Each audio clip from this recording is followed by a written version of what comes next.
بسم اللہ الرحمن الرحیم۔ حضرت آدم علیہ السلام کا واقعہ۔ دوستوں، اللہ تبارک و تعالی نے حضرت آدم علیہ السلام کو مٹی سے پیدا کیا اور ان کا خمیر تیار ہونے سے پہلے ہی اس نے فرشتوں کو یہ خبر دی کہ وہ بہت جلد مٹی سے ایک مخلوق پیدا کرنے والا ہے جو بشر کہلائے گی اور زمین میں ہماری خلافت کا شرف حاصل کرے گی۔ حضرت آدم علیہ السلام کا خمیر مٹی سے گوندھا گیا اور ایسی مٹی سے گوندھا گیا جو نت نئی تبدیلی قبول کر لینے والی تھی۔ جب یہ مٹی پکی ٹھیکری کی طرح آواز دینے اور کھنکھنانے لگی تو اللہ تبارک و تعالی نے اس مٹی کے پتلے میں روح پھونکی اور وہ ایک ہی وقت میں گوشت پوست ہڈی پٹھے کا زندہ انسان بن گیا اور ارادہ شعور حصے عقل اور وجدانی جذبات و کیفیات کا حامل نظر آنے لگا۔ تب فرشتوں کو حکم ہوا کہ تم اس کے سامنے سجدے میں گر جاؤ۔ فوراً تمام فرشتوں نے ارشاد کی تعمیل کی، مگر ابلیس یعنی شیطان نے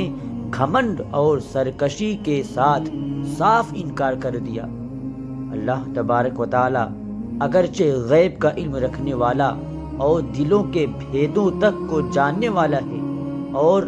ماضی حال اور مستقبل یعنی بھوت ورتمان بھوشیہ سب اس کے لیے برابر ہیں، مگر اس نے امتحان و آزمائش کے لیے ابلیس یعنی شیطان سے سوال کیا کہ کس بات نے جھکنے سے روکا جب کہ میں نے حکم دیا تھا؟ ابلیس نے جواب دیا، اس بات نے کہ میں آدم سے بہتر ہوں، تو نے مجھے آگ سے پیدا کیا، اسے مٹی سے۔ شیطان کا مقصد یہ تھا کہ میں آدم سے افضل ہوں، اس لیے کہ اللہ تبارک و تعالی نے مجھ کو آگ سے بنایا ہے اور آگ بلندی اور برتری چاہتی ہے، اور آدم خاکی مخلوق، بھلا خاک کو آگ سے کیا نسبت؟ میں تمام حالتوں میں آدم سے بہتر ہوں، اس لیے وہ مجھے سجدہ کرے، نہ کہ میں اس کے سامنے سجدہ کروں۔ مگر بدبخت شیطان اپنے گھمنڈ میں چور ہونے کی وجہ سے بھول گیا کہ جب تم اور آدم دونوں اللہ تبارک و تعالیٰ کی مخلوق ہو تو مخلوق کی حقیقت خالق سے بہتر خود وہ مخلوق بھی نہیں جان سکتی۔ وہ اپنے گھمنڈ اور غرور میں یہ نہ سمجھ سکا کہ مرتبہ کی بلندی اور پستی اس مادے کی بنیاد پر نہیں ہے جس سے کسی مخلوق کا خمیر تیار کیا گیا ہے، بلکہ اس کی ان صفتوں پر ہے جو کائنات کے پیدا کرنے والے نے اس کے اندر رکھ دیے ہیں۔ بہرحال شیطان کا جواب چونکہ گھمنڈ اور غرور کی جہالت پر قائم تھا، اس لیے اللہ تبارک و تعالی نے اس پر واضح کر دیا کہ جہالت سے پیدا ہونے والے گھمنڈ و غرور نے تجھ کو اتنا اندھا کر دیا ہے کہ تو اپنے پیدا کرنے والے کے حق کے احترام سے بھی منکر ہو گیا، اس لیے مجھ کو ظالم قرار دیا، بس تو اب اس سرکشی کی وجہ سے ابدی ہلاکت کا حقدار ہے اور یہی تیرے عمل کا قدرتی بدلہ ہے۔ ابلیس نے جب دیکھا کہ کائنات کے پیدا کرنے والے کے حکم کے خلاف کرنے، تکبر اور اللہ تبارک و تعالیٰ پر ظلم کے الزام نے ہمیشہ کے لیے مجھ کو اللہ رب العالمین کی آغوش رحمت سے مردود اور جنت سے محروم کر دیا، تو توبہ اور ندامت کی جگہ اللہ تبارک و تعالیٰ سے یہ درخواست کی کہ قیامت آنے تک مجھ کو مہلت دے اور اس لمبی مدت کے لیے زندگی کی رسی لمبی کر دے۔ اللہ تبارک و تعالیٰ کی حکمت کا تقاضا بھی یہی تھا، اس لیے اس کی درخواست منظور کر لی گئی۔ یہ سن کر اب اس نے پھر ایک بار اپنی شیطانی کا مظاہرہ کیا اور کہنے لگا کہ جب تو نے مجھ کو مردود قرار ہی دیا تو جس آدم کی بدولت مجھے یہ رسوائی نصیب ہوئی، میں بھی آدم کی اولاد کی راہ ماروں گا اور ان کے سامنے، پیچھے، آس پاس اور چاروں اور سے ہو کر ان کو گمراہ کروں گا اور ان کی اکثریت کو تیرا ناشکر بنا کر چھوڑوں گا۔ البتہ تیرے مخلص بندے میرے فریب کے تیر سے گھائل نہ ہو سکیں گے اور ہر طرح محفوظ رہیں گے۔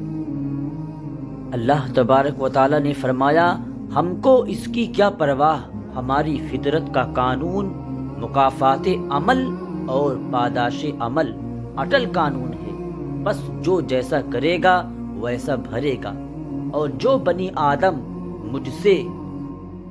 روگردانی کر کے تیری پیروی کرے گا وہ تیرے ہی ساتھ میرے عذاب کا حقدار ہوگا۔ جا اپنی ذلت اور رسوائی اور خراب قسمت کے ساتھ یہاں سے دور ہو اور اپنے پیروکاروں کی ابدی لعنت یعنی جہنم کا انتظار کر، جیسا کہ پہلے بیان کیا گیا ہے۔ جب اللہ تبارک و تعالیٰ نے حضرت آدم علیہ السلام کو پیدا کرنا چاہا تو فرشتوں کو خبر دی کہ میں زمین پر اپنا خلیفہ بنانا چاہتا ہوں جو اختیار اور ارادے کا مالک ہوگا اور میری زمین پر جس کا تصرف استعمال کا حق حاصل کرنا چاہے گا کر سکے گا اور اپنی ضرورتوں کے لیے اپنی مرضی کے مطابق کام لے سکے گا۔ گویا وہ میری قدرت اور میری تصرف یعنی استعمال و اختیار کا مظہر ہوگا۔ فرشتوں نے یہ سنا تو حیرت میں رہ گئے اور اللہ تبارک و تعالیٰ کے دربار میں عرض کیا کہ اگر اس ہستی کی پیدائش کی حکمت یہ ہے کہ وہ دن رات تیری تسبیح و تحلیل میں لگا رہے اور تیری تصدیق اور بزرگی کے گڑ گائے تو اس کے لیے ہم حاضر ہیں، جو ہر لمحہ تیری حمد و ثنا کرتے اور بے چنو چرا تیرا حکم بجا لاتے ہیں۔ ہم کو تو اس خاکی سے فتنہ و فساد کی بو آتی ہے، ایسا نہ ہو کہ یہ تیری زمین میں خرابی اور خریدی پیدا کر دیں۔ اے اللہ، تیرا یہ فیصلہ آخر کس حکمت پر مبنی ہے؟ بارگاہ الہی سے ایک تو ان کو یہ ادب سکھایا گیا کہ